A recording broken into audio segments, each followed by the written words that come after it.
네, 여러분 안녕하십니까. 저는 대구 우리들병원 병원장 박찬홍입니다. 오늘은 제가 외래를 받아보면 협착증인데 발목 부위가 아프다 분들이 굉장히 많습니다. 이제 협착증이 있으면 우리가 주로 걸어가면 아프고 서면 아프고 한정거장 못 걷고 이제 그다음 발바닥에 끈붙은 증상이나 이런 것들이 있는데 그렇지만 나는 발목이 너무 아파 이렇게 하신 분들이 정말 많습니다. 우리가 발목이 아플 경우는 여러 가지가 있죠. 제일 흔한 게 이제 정형외과적으로 발목 관절에 이제 관절염이 생겨서 아픈 경우도 있습니다. 그럴 경우에는 내가 이렇게 발목 주위를 손으로 이렇게 눌러보면 아픈 데가 이제 압통점이 나오고, 이거는 내가 만지면 전혀 안 아픈데 하여튼 그 발목 부위가 항상 무리하다 이렇게 말씀하시는 분들이 굉장히 많습니다.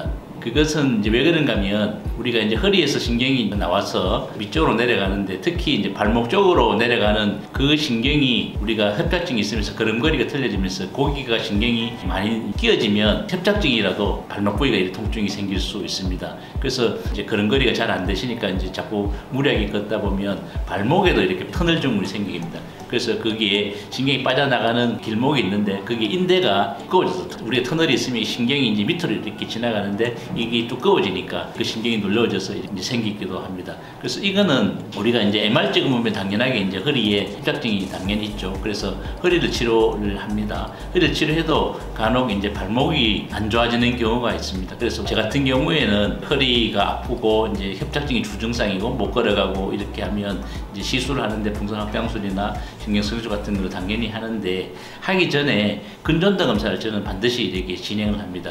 그래서 근전도 검사를 진행해서 그 발목으로 내려가는 신경이 손상을 받았는지 아니면 그 부위를 치료를 해야 되는지를 명확하게 구별하고 난 뒤에 이제 시술을 하게 됩니다. 그럼 그게 무슨 말인가 하면, 이런 경우에 발목이 아픈데 그냥 우리 단순하게 허리 치료하면 발목도 좋아집니다 이렇게 물론 그런 분도 있고 그렇게 말씀하시지만, 그런 경우에는 허리만 치료해서는 절대로 발목이 안 좋아집니다. 발목은 발목대로 반드시 따로 이렇게 치료를 이제 해야 좋아지는데, 이거는 단 이 발목이 이제 정형외과적으로 관절이 이상이 없다는 것을 반드시 우리가 확인을 하고, 두 번째로 근전도를 해서 발목 터널 증후군이 생겼는지를 확인합니다.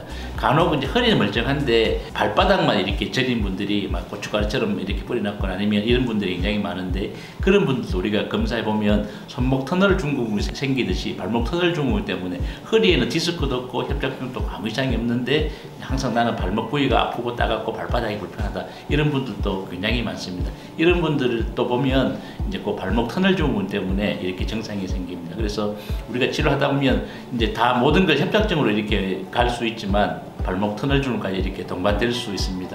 이제 이런 경우에는 반드시 허리도 치료하고 발목도 이렇게 치료합니다. 발목도 당연히 이제 수술하지 않고 박동선 고절파 치료로 넓히기도 하고 또 이렇게 다친 신경을 치료를 하게 됩니다. 그래서 의외로 발목이 아프다 하시는 분이 굉장히 많습니다. 그래서 어떤 경우는 이제 붓기도 하고 따갑고 막 시리고 이런 분들도 굉장히 많습니다. 이게 허리에서 올 수 있지만 발목 자체에서 이제 그쪽 내려가 신경이 이상이 있어서 이런 증상도 생길 수 있습니다.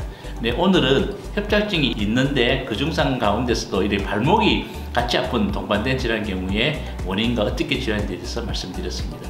네, 감사합니다.